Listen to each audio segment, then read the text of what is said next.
teman-teman, di sesi 1 kali ini kita akan belajar apa sih yang dimaksud dengan agile dan kenapa agile ini sangat penting untuk digunakan, karena saat ini semua orang berbicara tentang agile dan agile. Nah, untuk itu yuk kita mulai sesi pertama kita. Nah, teman-teman, biasanya saat kita mengerjakan project banyak masalah yang terjadi. Nah, biasanya permasalahan dalam proyek yang umum terjadi itu adalah saat tujuan utama dan objektif utama dalam proyek sangat tidak jelas. Yang kedua, perubahan prioritas dalam proyek, waktu yang tidak mencukupi, tasnya terlalu banyak tapi waktunya tidak ada. Yang terakhir adalah pengerjaan yang kurang optimal. Nah, dari sini permasalahan ini, apakah teman-teman pernah mengalaminya? Oke, kali ini kita akan membahas apa sih yang menyebabkan biasanya proyek itu bisa gagal. Yang pertama, saat proyek itu dimulai, biasanya datang dengan brief yang kurang lengkap. Jadi klien hanya ngebrief atau seseorang hanya akan ngebrief kita seadanya sepemahaman mereka. Yang kedua, yang menyebabkan gagalnya proyek adalah timeline yang dibuat sesuai dengan brief awal. Karena briefnya tidak jelas, maka timeline atau waktu pengerjaan yang kita buat tidak sesuai dengan sebagaimana mestinya. Ketiga, penambahan fitur terjadi. Saat kita mendevelop suatu project, tiba-tiba ada fitur masuk yang merubah prioritas. Nah, prioritas ini akhirnya masuk menjadi prioritas utama, sedangkan tas-tas lain jadi terbengkalai. Keempat, perubahan terjadi kadang-kadang mengesampingkan cost yang telah disepakati. Karena briefnya tidak jelas, timeline-nya juga sangat singkat, penambahan fitur, dan cost-nya juga semakin membengkak. Setelah itu, deadline tidak terpenuhi. Kemudian, progres terhadap proyek tersebut tidak dapat terukur dengan baik. Apakah memang sudah selesai, apakah memang cost-nya sudah cukup atau sudah lewat, dan sebagainya. Akhirnya, pekerjaan menjadi berlarut-larut sehingga pengerjaannya pun kurang optimal karena semua tas menjadi prioritas utama. Nah, terakhir yang biasanya menyebabkan kegagalan suatu proyek adalah saat proyek itu direview, proyek tersebut sudah menjadi keadaan chaos dan sulit untuk terselesaikan. Biasanya ini yang menyebabkan proyek itu menjadi kompleks dan sangat sulit untuk diselesaikan. Nah, di dalam sesi metrik ada kategori yang disebut dengan kategori project. Yang pertama adalah simple project. Nah, kalau simple project ini adalah tas-tas yang dikerjakan itu sangat jelas dan mudah dilakukan, sehingga model waterfall, kalau teman-teman familiar dengan waterfall, itu bisa digunakan untuk project-project ini. Yang kedua adalah complicated project. Nah, yang dimaksud dengan complicated project adalah project yang tidak jelas apa yang dilakukan dan banyak perubahannya. Nah, untuk project yang complicated ini sangat cocok untuk menerapkan metodologi agile. Yang ketiga adalah complex project. Nah, kalau complex project ini adalah tasnya sangat kompleks, sangat rumit. Apa yang dikerjakan juga tidak jelas dan waktu pengerjaannya juga singkat, sehingga tidak diketahui lagi bagaimana cara mengerjakannya. Nah, untuk kompleks project ini biasanya orang-orang menggunakan metodologi agile. Terakhir adalah yang keempat adalah yang chaos atau orang-orang menyebutnya anarchy project. Kalau sudah anarchy project, itu adalah project-project yang kompleks, sangat jauh dari kesepakatan awal, sudah tidak ada kejelasan bagaimana cara melakukannya. Sehingga saran dari saya, kalau misalnya teman-teman sudah terlibat di dalam anarchy project, lebih baik project ini di drop saja karena sangat jauh dan sangat sulit untuk diselesaikan oleh teman-teman. Oke. Dari tadi kita menyebut tentang agile. Sebenarnya apa sih yang disebut dengan metodologi agile? Metodologi agile adalah metodologi yang dilakukan untuk pengembangan proyek atau pembuatan produk dalam jangka waktu yang singkat tetapi memerlukan adaptasi atau perubahan yang sangat cepat. Jadi kalau yang tadi aku jelaskan, proyeknya itu berubah di tengah jalan, metodologi Agile ini yang sangat cocok digunakan oleh teman-teman. Nah, sebelum kita masuk ke dalam pengerjaan proyek, di dalam Agile sendiri teman-teman harus paham apa yang disebut dengan value dalam Agile. Value dalam Agile ini sangat penting karena ini adalah value yang harus teman-teman pegang saat dalam pengerjaan suatu proyek. Nah, value ini ada 4. Yang pertama itu adalah interaksi orang lebih penting daripada proses dan alat. Maksudnya adalah kita lebih baik berinteraksi dengan orang untuk pemahaman proyek daripada kita mengikuti proses dan alat tools yang kita gunakan. Karena berinteraksi dengan orang itu akan menambah pengetahuan kita dan menambah pemahaman kita tentang proyek tersebut. Yang kedua adalah software yang berfungsi dengan baik daripada dokumentasi lengkap.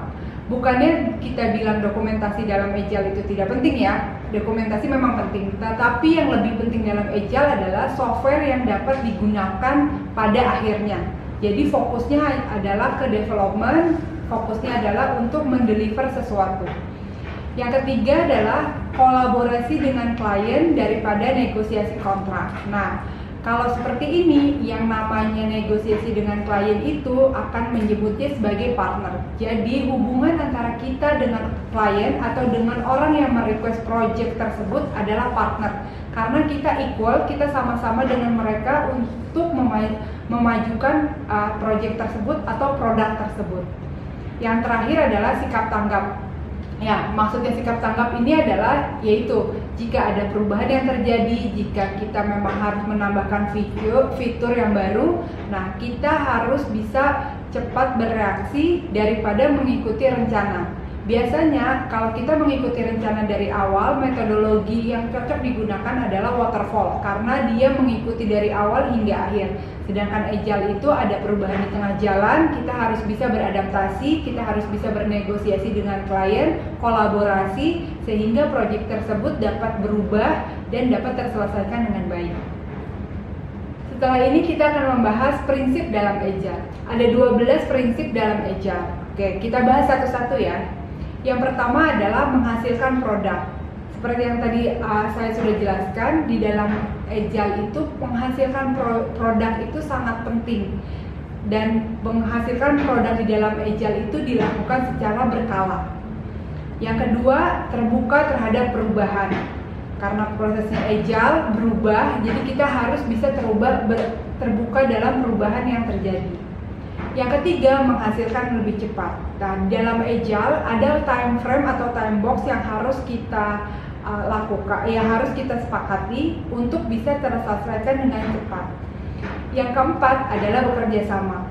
Dalam Agile yang tadi kolaborasi itu sangat penting, jadi kerjasama antar klien, antara tim, antara divisi itu sangat penting dan harus dijunjung tinggi. Yang kelima, motivasi tim.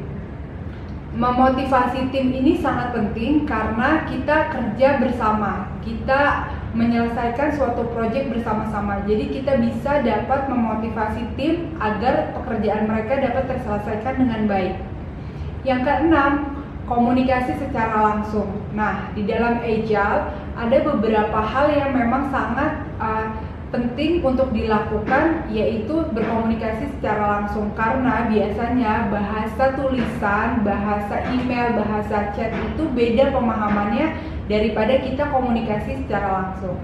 Tapi ya sekarang dalam masa work from home ya biasanya kayak gini, kita kan nggak bisa komunikasi dengan langsung. Nah biasanya virtual meeting pun tidak bisa dilakukan dan tidak masalah selama komunikasi antara satu tim, satu divisi dan lainnya itu bisa terjalin dengan baik. Yang ketujuh adalah software yang bekerja dengan baik. Nah, maksudnya apa sih? Ukuran terhadap proyek itu berhasil atau berkembang yaitu saat softwarenya atau produk akhirnya itu bekerja dengan baik. Nah, di dalam prinsip Agile yang sangat dijunjung tinggi adalah pengerjaan proyeknya. Yang kedelapan adalah pengembangan yang stabil dan berkelanjutan. Jadi karena dalam Agile atau nanti kita membahas Scrum itu dia ada time box-nya, ada time frame-nya, jadi pengembangannya itu stabil, dapat terukur dengan baik karena waktunya ditetapkan. Yang kesembilan adalah keunggulan teknis. Keunggulan teknis di sini maksudnya adalah bukan teman-teman harus bisa semua divisi itu paham tentang development gitu ya, tetapi teknis yang kita lakukan terhadap project ini bisa berjalan dengan baik. Seperti yang tadi, komunikasi dengan teman gitu ya. Terus yang kedua itu keterbukaan dengan klien, kolaborasi. Nah, itu yang disebut dengan teknis. Yang ke-10 adalah kesederhanaan. Di dalam Agile ada sebutan start it with simple things. Jadi kerjakan dulu yang sederhana daripada kita mengerjakan sesuatu yang kompleks. Karena kalau sudah kompleks pasti pengerjaannya lebih lama. Yang ke-11 adalah mengorganize tim. Jadi di dalam Agile tim yang teratur, tim yang terorganize adalah tim yang dapat berjalan dengan baik atau dapat moving forward-nya itu bisa menghasilkan produk yang lebih baik. Yang terakhir adalah reaktif dan adaptasi. Nah, yang disebut dengan reaktif dan adaptasi itu adalah saat kita menemukan isu, kita bereaktif tapi tidak dalam negatif way, tapi lebih ke positif way. Saat kita menemukan isu, saat kita temukan masalah, apa sih yang harus kita lakukan dan bagaimana caranya kita merubah isu tersebut menjadi sesuatu yang dapat terselesaikan. Selanjutnya kita akan membahas kelebihan dan kekurangan Agile. Yang di sebelah kiri ini adalah kelebihan-kelebihan Agile. Nah, kelebihan Agile yang paling utama adalah kita dapat mereview software yang kita buat lebih awal. Karena nanti metodenya adalah sprint, nanti aku akan jelaskan. Jadi kita dapat mereview produk kita dengan sangat cepat, lebih awal. Yang kedua adalah software produk dapat dirilis dengan baik. Yang tadi saya sudah jelaskan, yaitu ada time frame-nya, ada time box-nya. Jadi saat merilis itu juga lebih cepat. Yang ketiga adalah perubahan yang terjadi di dalam proyek dapat ditangani dengan baik. Yang tadi aku bilang adaptasi itu penting. Jadi saat ada perubahan kita dapat melakukan adaptasi dan bisa beradaptasi dengan isu tersebut untuk memajukan sebuah proyek atau produk. Yang terakhir, jika ada kegagalan, misalnya tiba-tiba tidak bisa terselesaikan dengan baik, kita sudah bisa memprediksi itu dari awal, sehingga cost-nya pun kita bisa prediksi apakah memang sudah lewat cost-nya atau belum.